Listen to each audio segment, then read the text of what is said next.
In the 50 years since independence after Nehru's famous dams are the temple of modern India speech. पिछले 50 सालों में स्वतंत्रता के बाद पिछले 50 सालों में नेहरू की एक famous speech dams are the temple of modern India यानी कि बांध आधुनिक भारत के मंदिर हैं दी गई और this was the speech one he grew to regret in his own lifetime जिस पर कि उसे अपने पूरे लाइफ टाइम पर पछताना पड़ा. His foot soldiers through themselves into the business of building big dams with unnatural favour और उसके फुट सोल्जर्स ने उसकी इस स्पीच के बाद अपने आप को डैम बिल्डिंग के कार्य में अननेचुरल फेवर यानी कि अप्राकृतिक जोश के साथ झोंक दिया. थ्रू दैमसेल्फ यानी झोंक दिया. Dam building grew to be equated with nation building. बांध निर्माण को राष्ट्र निर्माण कहा जाने लगा या समझा जाने लगा. Their enthusiasm alone should have been reason enough to make one suspicious. उनका जोश इतना ज़्यादा था, एंथुजियाज्म यानी जोश, उनके सिर्फ इस जोश को ही संदेह की दृष्टि से देखा जा सकता था.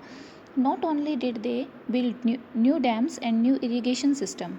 ना सिर्फ उन्होंने नए डैम्स बनाए और नई इरिगेशन प्रणालियाँ बनाई यानी सिंचाई प्रणालियाँ बनाई. They took control of small traditional systems.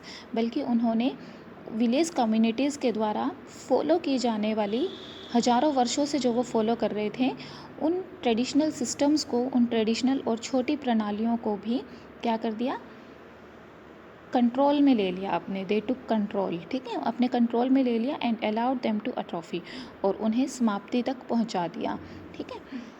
To compensate the loss the government build more and more dams. और इस लॉस को कंपनशेट करने के लिए गवर्नमेंट ने और ज़्यादा डैम्स बनाए.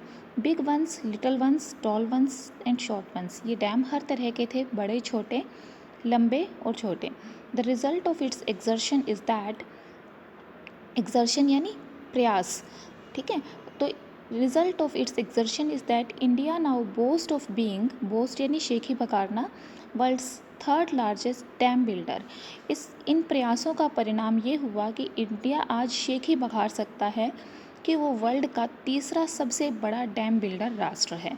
According to the central water commission we have 3600 dams that qualify as big dams.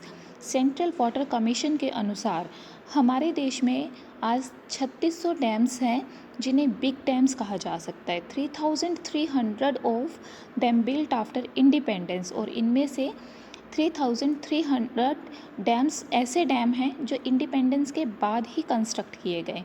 Some 1000 are under construction. कुछ 1000 के अराउंड डैम्स हैं जो आज भी अंडर कंस्ट्रक्शन हैं. Yet 1/5 of our population, around 200 million people does not have safe drinking water and 2/3 यानी 600 million lack basic sanitation. फिर भी इतना ज़्यादा डैम होने के बावजूद भी हमारी पॉपुलेशन का लगभग 1/5 यानी 200 मिलियन पीपल आज भी ऐसे हैं जिनके पास सेफ ड्रिंकिंग वाटर नहीं है, और 2/3 of population means 600 million people के पास बेसिक सैनिटेशन की सुविधाओं की कमी है. Big dam started well.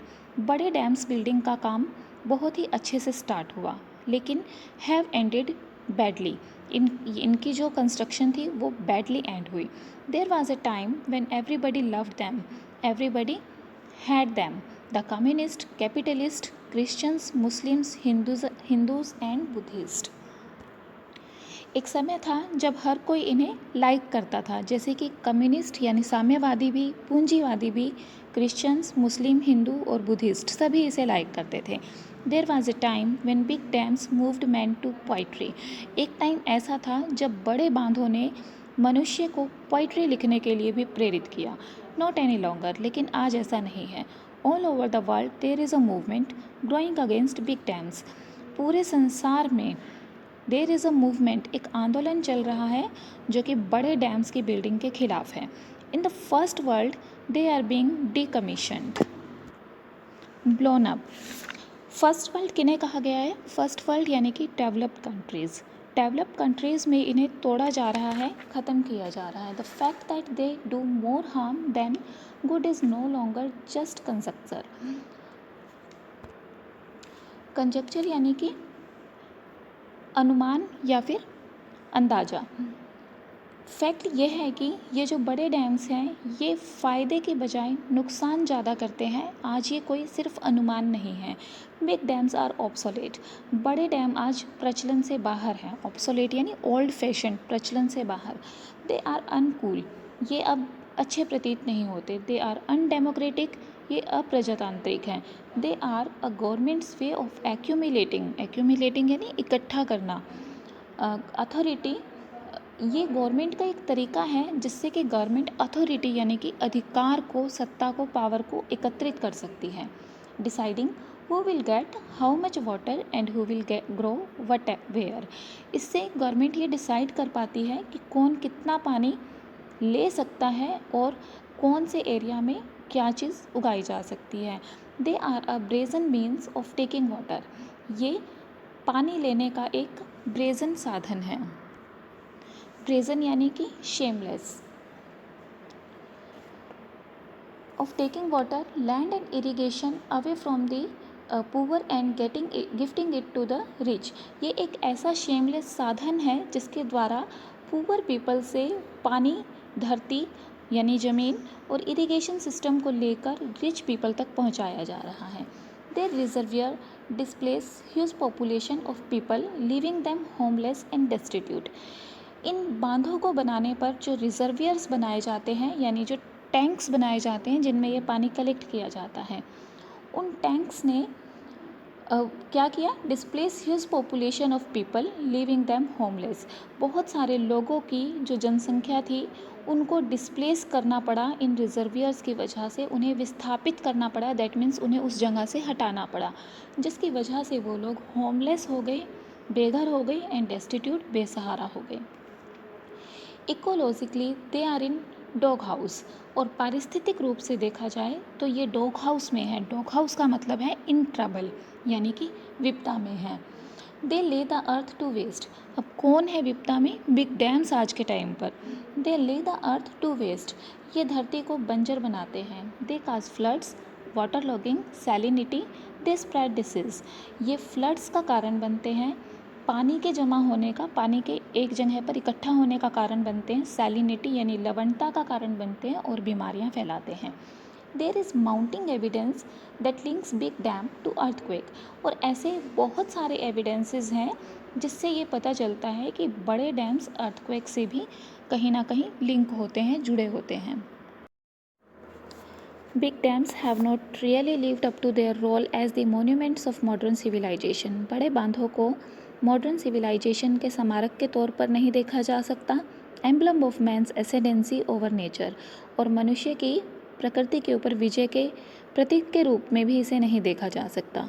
Monuments are suppose to be timeless, क्योंकि जो स्मारक होते हैं उनकी कोई समय सीमा नहीं होती, but dams have an all too finite lifetime. लेकिन जो बांध हैं उनका एक निश्चित लाइफ टाइम होता है।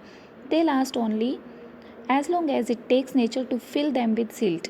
वे तब तक बने रहते हैं जब तक प्रकृति उनमें पूरी तरह से मिट्टी ना भर दे। It is common knowledge now that big dams do the opposite of what their publicity people say they do. और आज ये एक सामान्य नॉलेज की थिंग है कि जो बड़े डैम्स हैं वो उसके विपरीत काम करते हैं जो कि पब्लिसिटी के टाइम पर उसके बारे में पीपल कहते हैं।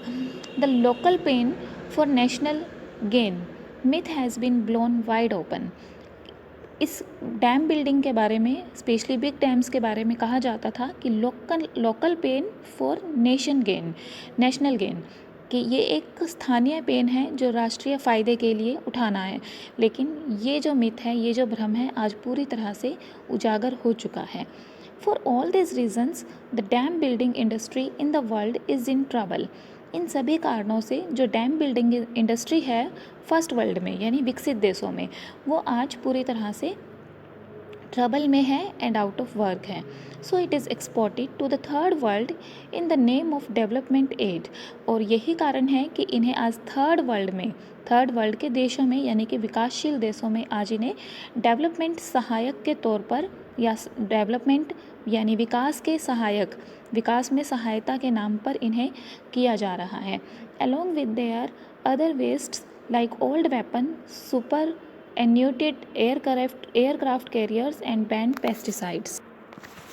बिल्कुल वैसे ही ये जो डैम बिल्डिंग है ये आज विकासशील देशों में हो रही है, जैसे कि अब दूसरी वस्तुएं जैसे पुराने अस्त्र शस्त्र, पुराने एयरक्राफ्ट कैरियर और बैन किए गए जो पेस्टिसाइड्स है, कीटनाशक हैं, वो वहाँ भेज दिए जाते हैं।